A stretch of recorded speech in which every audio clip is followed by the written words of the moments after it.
അതിന് പേടിക്കേണ്ട ആവശ്യമൊന്നുമില്ല. നമ്മൾ കുറച്ച് കുട്ടികളിൽ കാണാറുണ്ട്. നമ്മുടെ പാൽപ്പല്ല് കറക്റ്റ് പറഞ്ഞു പോയി വരണതിന് മുന്നേ തന്നെ സ്ഥിരപ്പല്ല് അതിൻ്റെ പിന്നാലെ വന്ന് നിൽക്കും. അത് മെയിൻലി താഴത്തെ നിരയിലാണ് കാണാറുള്ളത്. അതിന് നമ്മൾ ഷാർപ്പ് ടീത്ത് എന്ന് പറയും. അതിന് പേടിക്കേണ്ട ആവശ്യമൊന്നുമില്ല.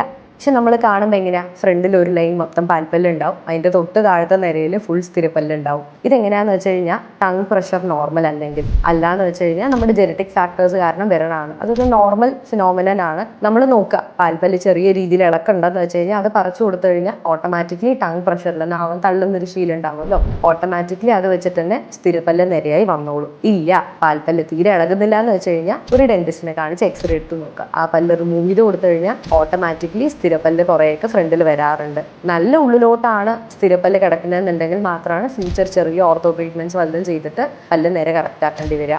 അല്ലെങ്കിൽ ഇത് പേടിക്കേണ്ട ഒരു കാര്യമില്ല, നോർമലി പല്ല് വന്നോളും. പല്ല് ഇളകുന്നുണ്ടോ ഇല്ലയോ എന്ന് മാത്രം ചെക്ക് ചെയ്തിട്ട് ഒന്ന് ഡെന്റിസ്റ്റിനെ കൺസൾട്ട് ചെയ്താൽ മതി.